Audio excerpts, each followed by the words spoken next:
Welcome friends, welcome to commerce education centre. आइए हम लोग स्टार्ट करेंगे अपने इकोनॉमिक्स के क्लासेस को। देखिए, अब तक हमने इकोनॉमिक्स में आपको 3 क्लासेस प्रोवाइड करी थी। मैंने बताया था आपको कि हम इकोनॉमिक्स में पहले बेसिक इंट्रोडक्शन टू इकोनॉमिक्स की बातें करेंगे।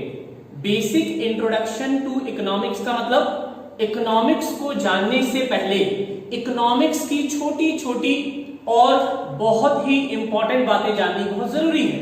उन छोटी छोटी और इंपॉर्टेंट बातों की हम लोग डिस्कशन कर रहे थे और अभी तक 3 क्लासेस आपको दिए गए। आज ये हमारा इकोनॉमिक्स का 4th क्लास है, इंट्रोडक्शन टू इकोनॉमिक्स के लिए।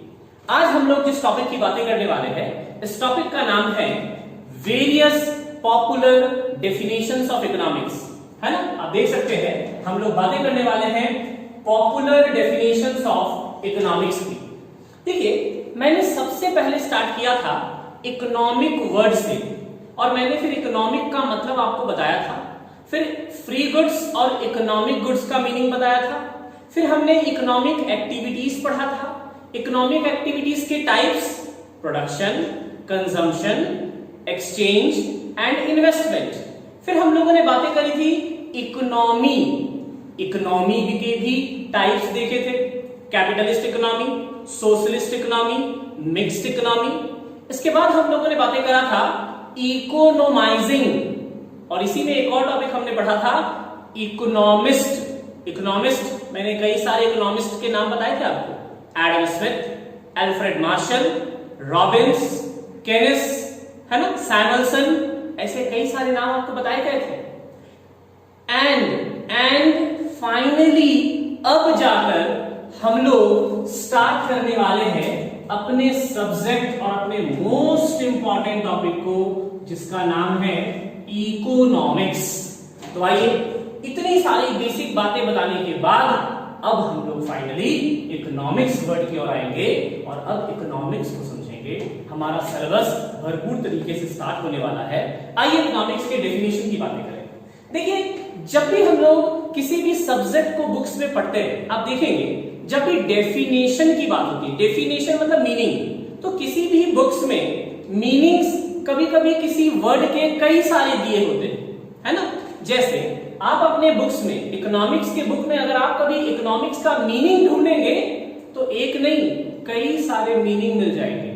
इसके पीछे वजह यह होता है कि अगर किसी पर्टिकुलर फील्ड में लोग स्टडी करते हैं, रिसर्च करते हैं, तो जैसे जैसे लोग रिसर्च करते हैं, जैसे जैसे वो चीजों को और अच्छे से समझते हैं, वो उन पर अपनी व्यूज प्रेजेंट करते हैं, है ना, अपना थॉट्स प्रेजेंट करते हैं कि उन्हें या उनके हिसाब से उस फील्ड का क्या डेफिनेशन हो सकता है, उस फील्ड की क्या बातें समझी जा सकती है।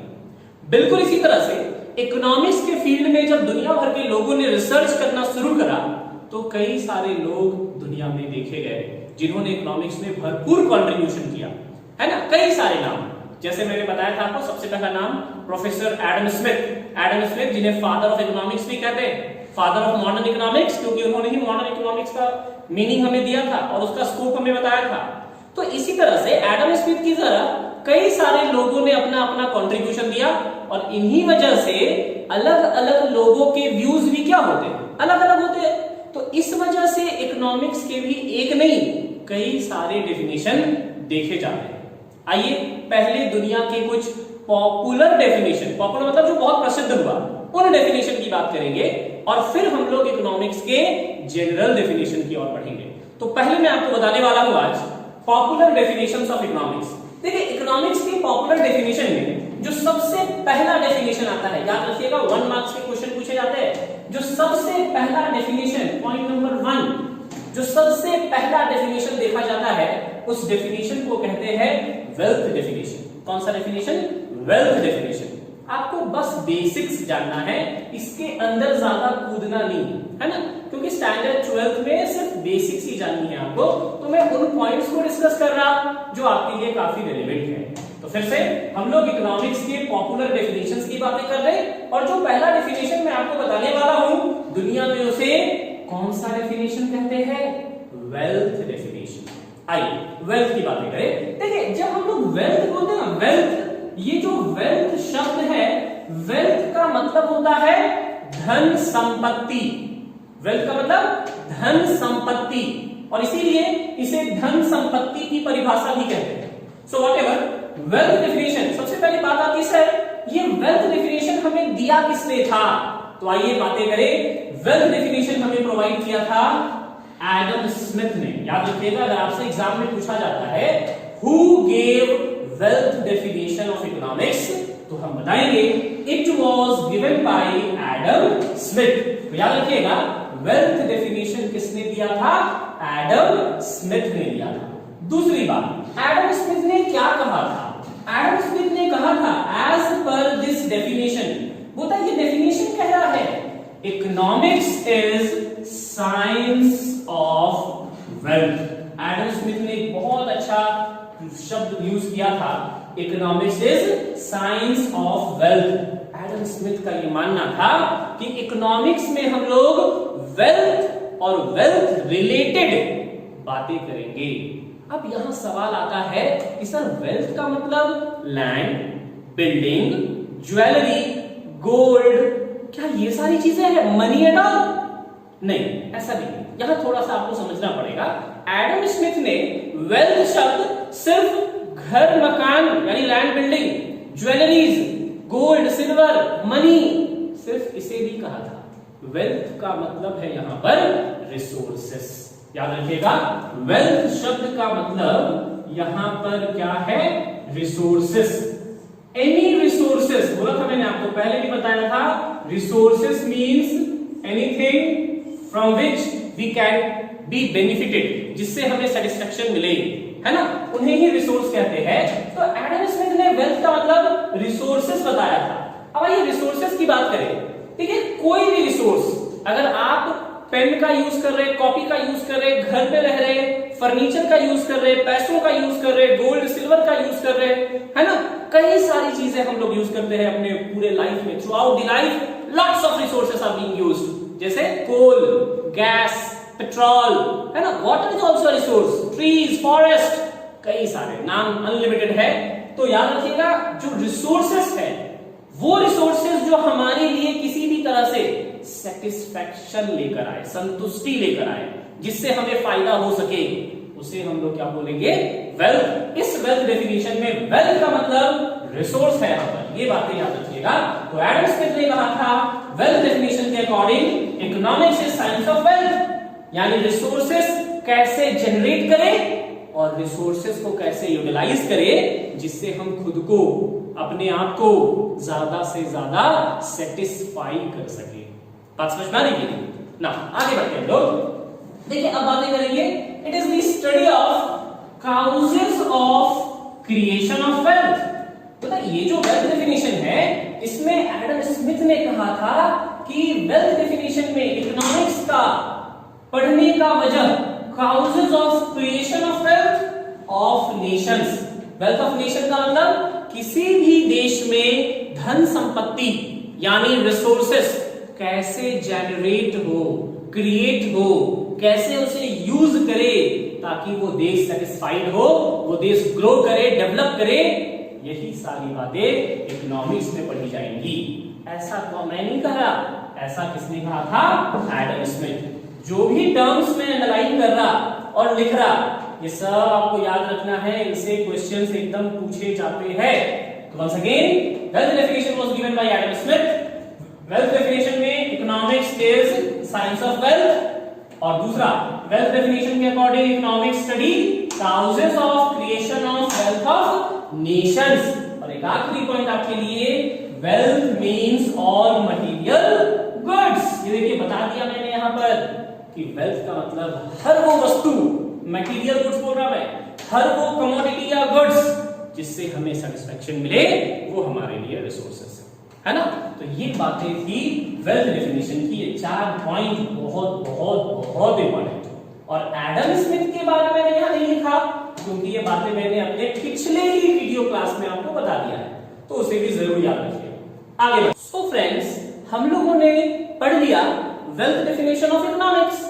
अब हम लोग बातें करेंगे इकोनॉमिक्स के अगले डेफिनेशन की, जो दुनिया में बहुत पॉपुलर हुई, और इस डेफिनेशन का नाम है वेलफेयर डेफिनेशन। कौन सी डेफिनेशन? Welfare definition. देखिए, जमाना तो सबसे पहले एडम स्मिथ का स्टार्ट हुआ, क्योंकि उन्होंने ही मॉडर्न इकोनॉमिक्स में बेसिक फाउंडेशन प्रोवाइड किया।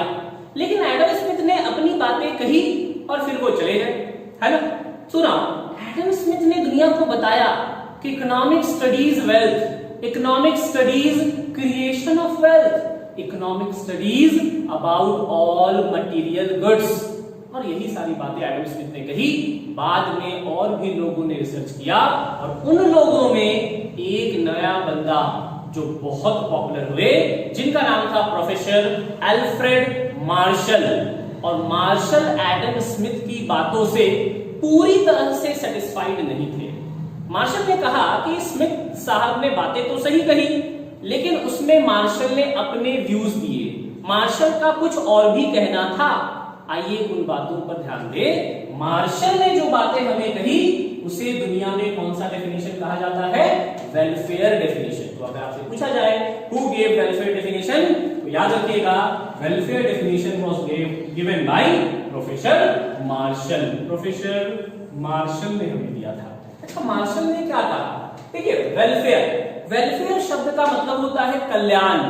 वेलफेयर का मतलब होता है कल्याण। कल्याण बोले तो हम अच्छी बातें कर रहे है ना। Welfare means to save us and our resources, भलाई की बातें, समाज के कल्याण की बातें, सोसाइटी के वेलफेयर की बातें। मार्शल, देखिए एडम स्मिथ का कहना क्या था कि रिसोर्सेज को कैसे जनरेट करें और उसे कैसे यूज करें कि हमें खूब सारा सेटिस्फेक्शन मिले।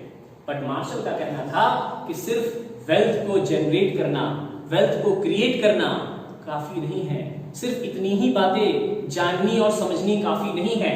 इसके साथ साथ क्योंकि हम सारे लोग इस दुनिया में रहते हैं, ये दुनिया इंसानों की, जिसे हम लोग सोशल लाइफ कहते हैं, सोशल लाइफ, सोसाइटी का लाइफ, मिलकर रहते हैं कई सारे लोग। तो ये सोशल लाइफ में अगर सारे लोग अपने अपने वेल्थ कमाने के पीछे लग जाए तो लोग एक दूसरे के ऊपर हावी हो जाएंगे, रिसोर्सेज को अनवांटेडली वेस्ट करने लगेंगे सिर्फ अपने प्रॉफिट के लिए।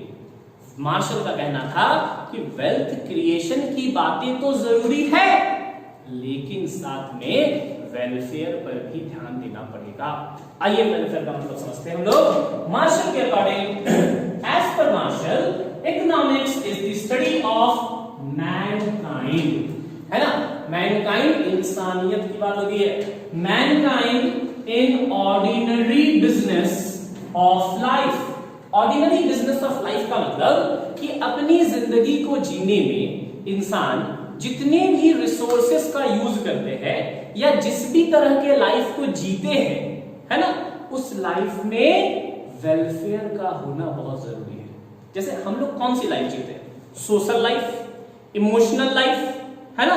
हमारा सोशल लाइफ मतलब सोसाइटी से रिलेटेड है, दोस्तों से मिलना, घूमने जाना, है ना, अलग अलग लोगों के साथ फेस्टिवल सेलिब्रेट करना। पॉलिटिकल लाइफ भी होता है लोगों का, तो राजनीति से भी लोग संबंध रखते हैं, है ना। देश में पॉलिटिकल इश्यूज बहुत सारे होते हैं। इस तरह से बहुत सारे इकोनॉमिक लाइफ, जहां पैसों का लेन देन हो रहा। तो हमारे लाइफ में कई सारी चीजें हैं, social, political, economical, emotional.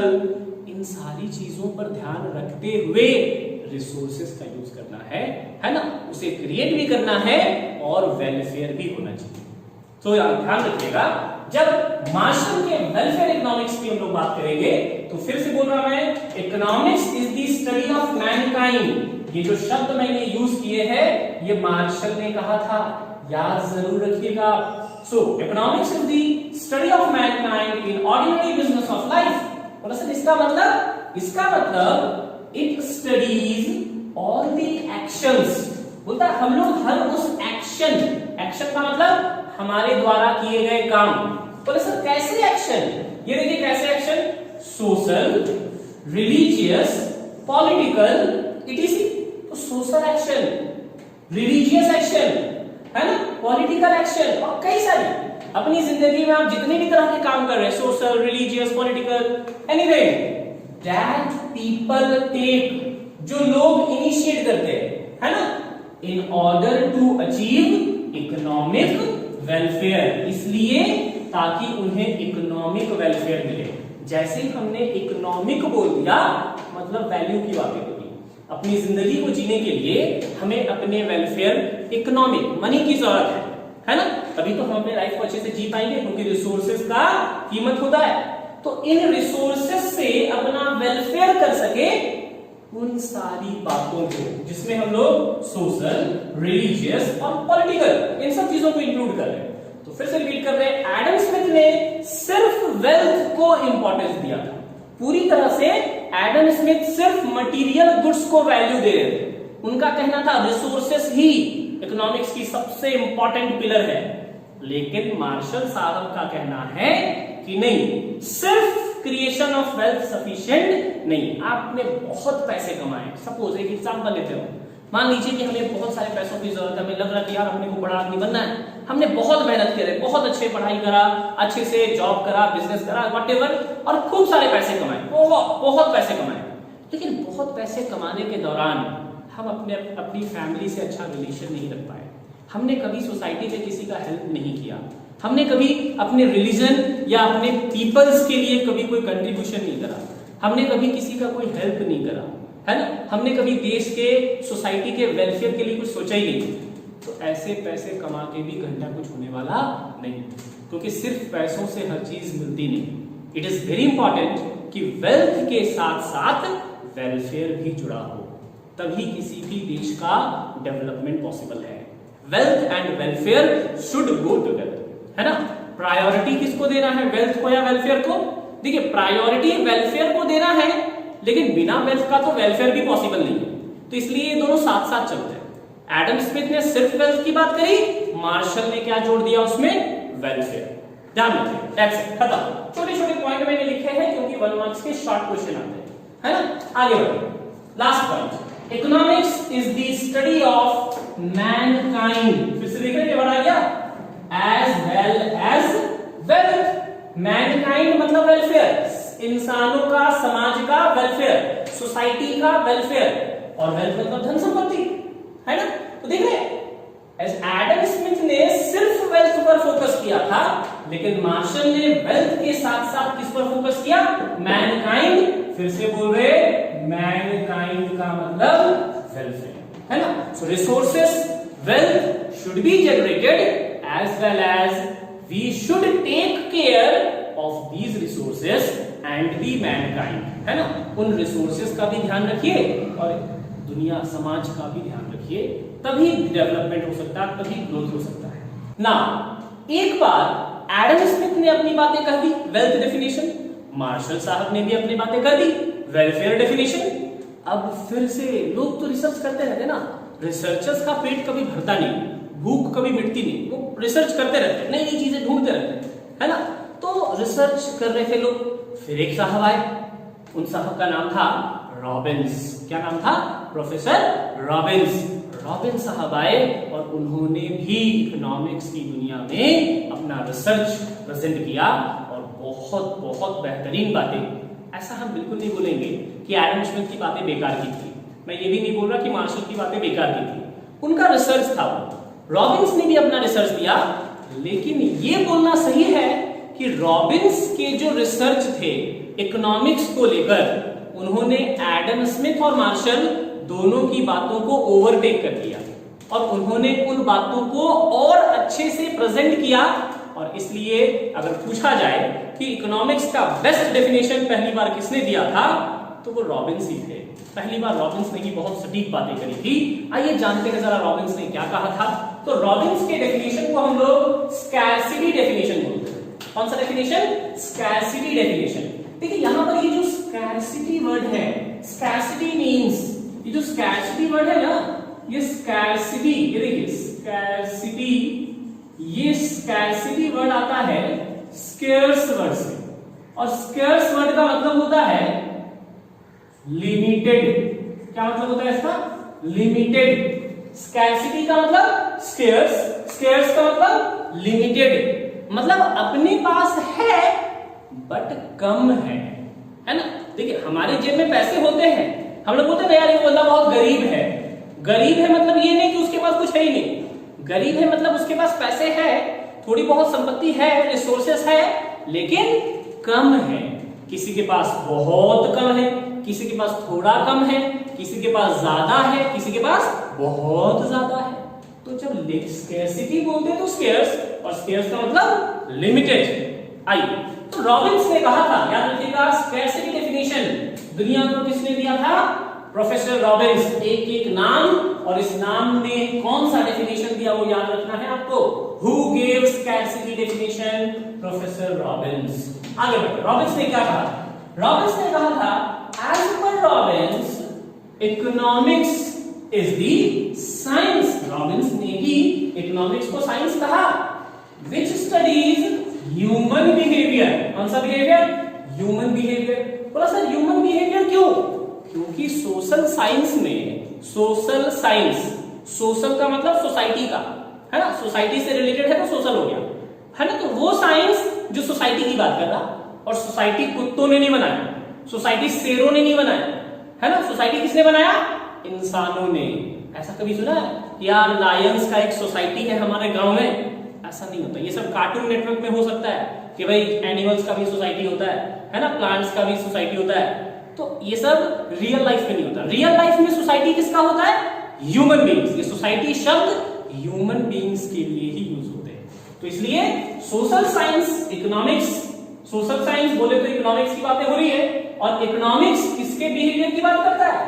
Human behaviour. आगे बढ़ते हैं, human behaviour as a relationship between ends and scarce. बताया मैंने भी आपको, स्केयर्स का मतलब लिमिटेड, स्केयर्स मींस, याद रखिएगा, बहुत इंपॉर्टेंट, अंडरलाइन कर रहे हैं हम, ध्यान दीजिएगा।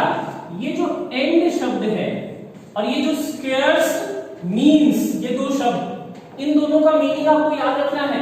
ये देखिए, एंड बोला सर एंड का मतलब हमें पता है, आप मत सिखाइए। एंड का मतलब समाप्त होता है ना बाबा ना, ये अंग्रेजी नहीं पढ़ रहे, इकोनॉमिक्स पढ़ रहे। एंड का मतलब यहां पर समाप्त नहीं होता, ये दी एंड वाला नहीं है। यहां एंड का मतलब है वांट्स। याद रखिएगा, इकोनॉमिक्स में एंड किसको बोल रहे हैं? वांट्स। हमारी आवश्यकताओं को कहा जाता है। हमारी आवश्यकताएं जो कभी खत्म होती नहीं, एंड नहीं है, आवश्यकताओं का एंड नहीं हुआ, आवश्यकताएं एंडलेस है। तो वांट्स को इकोनॉमिक्स में एंड्स भी कहा जाता है।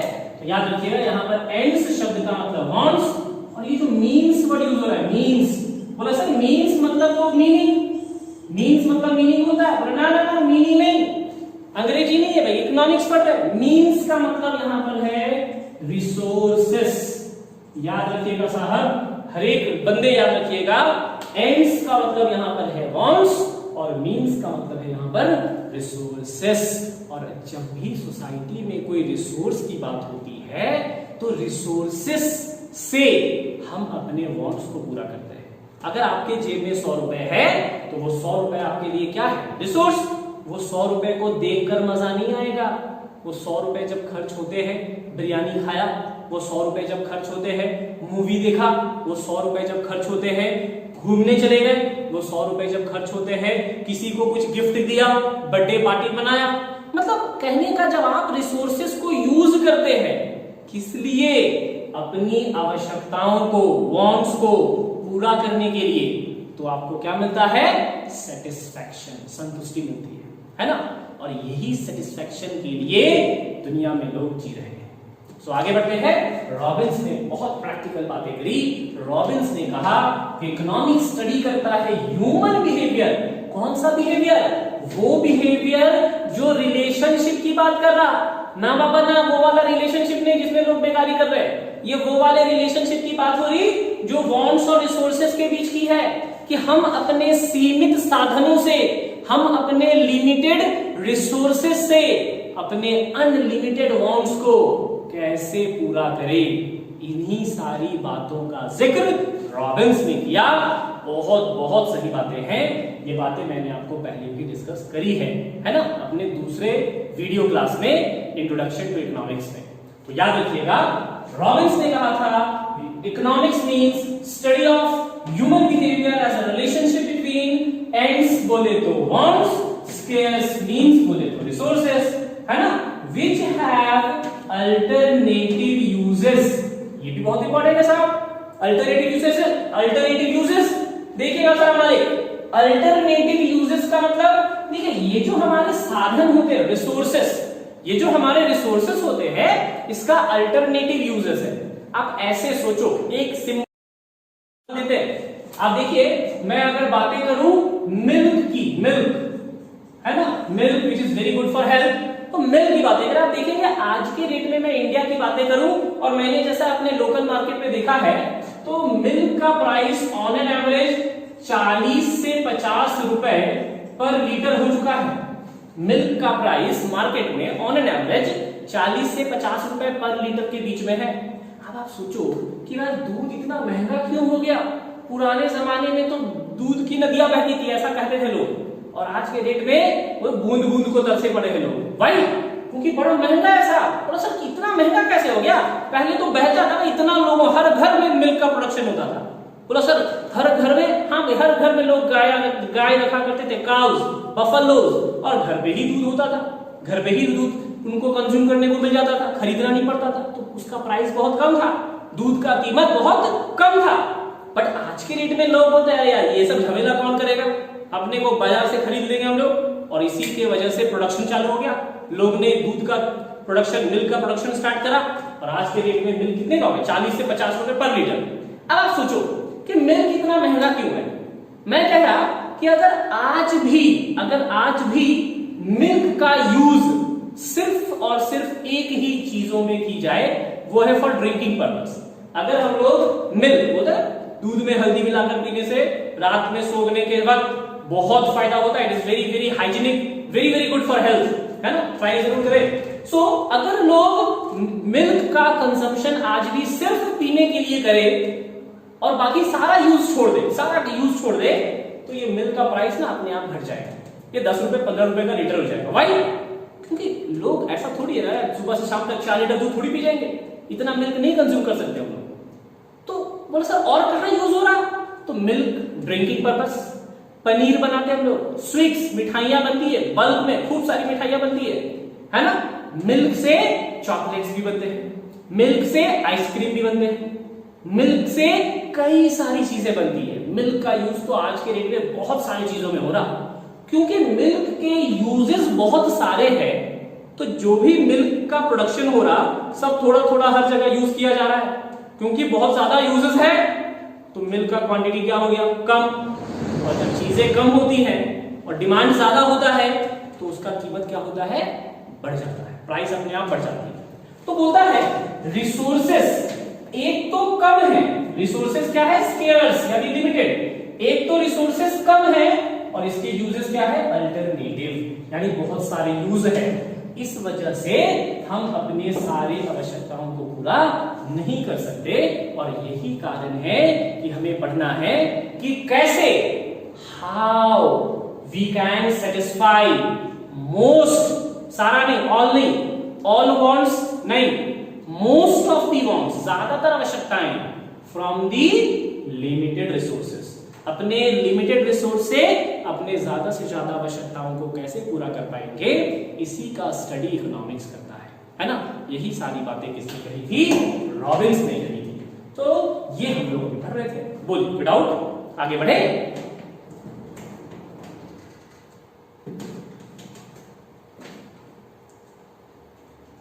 बोलिए विदाउट, आगे बढ़े।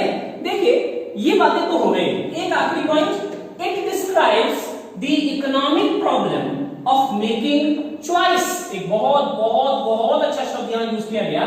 उधर रॉबिन्स के डेफिनेशन ने हमें हेल्प किया अपने इकोनॉमिक प्रॉब्लम को सॉल्व करने। बोला सर इकोनॉमिक प्रॉब्लम कौन सा? Economic problem of making choice. बोला सर चॉइस क्यों? चॉइस इसलिए कि आप सोचो कि अगर आपके जेब में 200 रुपीज है, अगर आपके पॉकेट में कितने रुपए है? ₹200, 200 रुपए।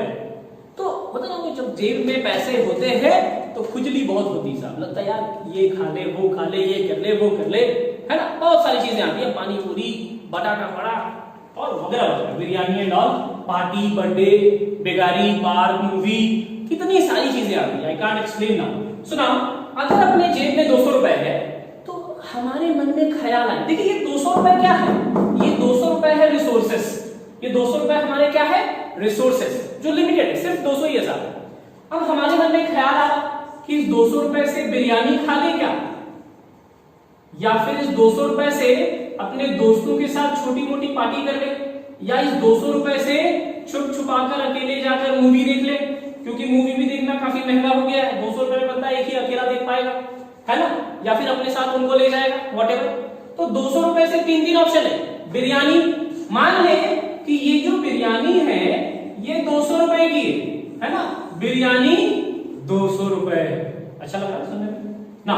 मूवी 200 रुपए, पार्टी 200 रुपए, ऐसा मान लेते हैं कि 200 रुपए जेब में है और मन में अच्छे अच्छे ख्याल आ रहे हैं, मन में बिरयानी आ रहा, मन में मूवी आ रहा है, मन में दोस्तों के साथ पार्टी है ना, तीन चार करेंगे लोग। सुनो आगे बढ़ते हैं।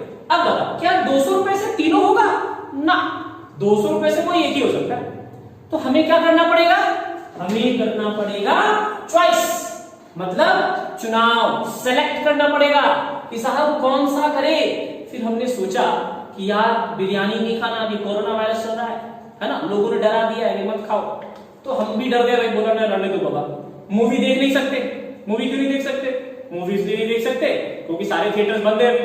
अच्छा पार्टी, बोला सर पार्टी भी कैसे करेंगे भाई, दोस्तों के साथ ना सही घर पे ही पार्टी कर ले, कुछ बना कर सेलिब्रेट कर ले, छोटा सा फैमिली टाइम। तो चलिए हमने प्लान बनाया कि जो 200 रुपए जेब में है उससे घर में ही छोटी मोटी पार्टी करनी चाहिए। अब आप बताओ हमने क्या किया, हमने किया चॉइस, है ना। ये चॉइस क्यों किया, क्योंकि हमारे रिसोर्सेस क्या है, लिमिटेड, और हमारे वांट्स क्या है, अनलिमिटेड। That's it. यही बातें किसने करी, रॉबिन्स ने।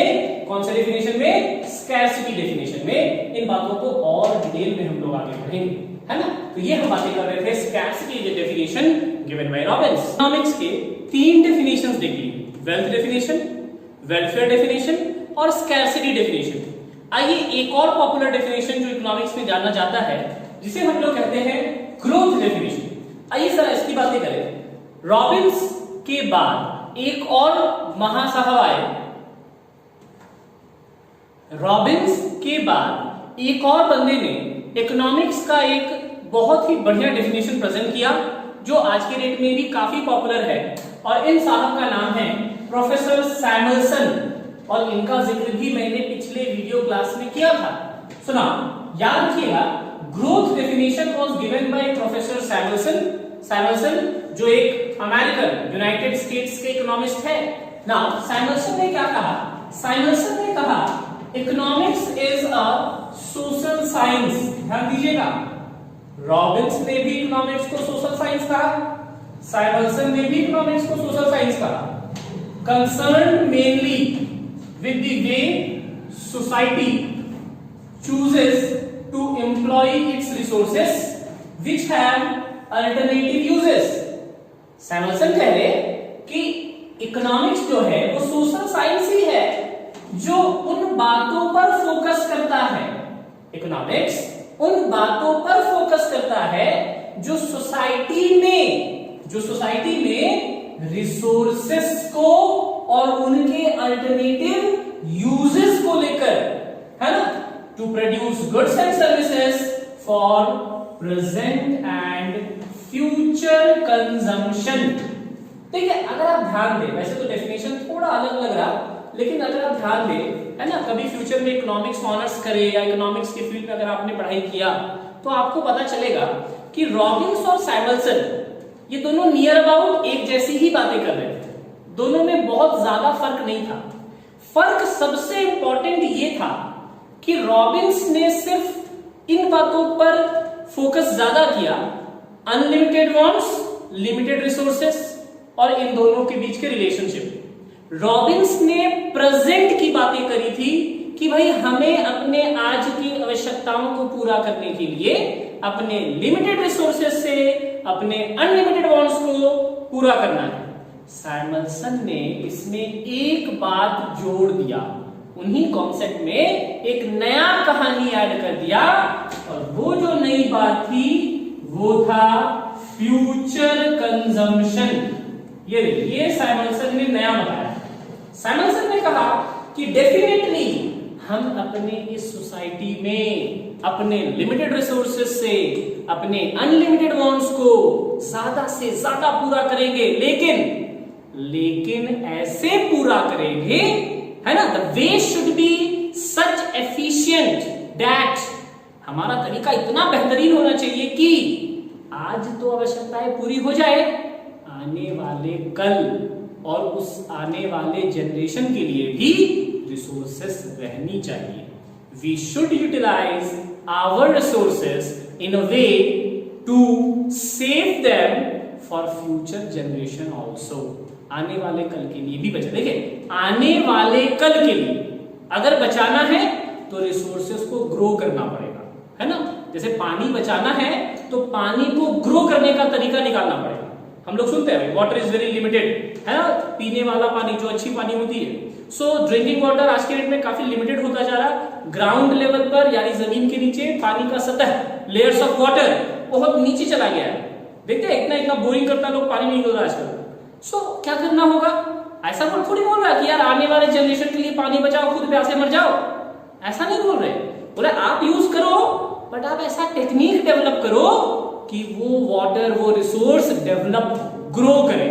सर कैसे? रेन वाटर हार्वेस्टिंग, है ना, रेन वाटर हार्वेस्टिंग एक टेक्निक है। अफॉरेस्टेशन, ज्यादा से ज्यादा पेड़ लगाए। तीसरा, वेस्टेज ऑफ वाटर को कंट्रोल करे, एक्सेस यूटिलाइज ना करे, जितनी जरूरत है उतना यूज करे, है ना। अनवांटेड जगहों पर पानी का जरूरत नहीं तो फिर उसको वेस्ट ना करे। तो ऐसे कई सारे टेक्निक्स हैं पानी को, वाटर को सेव करने के लिए और ग्रो करने के लिए। तो सैमुअलसन ने कहा रिसोर्सेस लिमिटेड है, यूज फॉर टुडे, अपने लिए तो यूज करो, आने वाले कल के लिए उसको ग्रो भी करो। इसीलिए नाम रखा है इसका ग्रोथ डेफिनेशन। तो सैमुअलसन का फोकस यहां पर भी था, डेफिनेशन आपको याद रखना है। That's it. हम लोग बातें कर रहे थे पॉपुलर डेफिनेशंस ऑफ इकोनॉमिक्स और ये खत्म हो चुका है।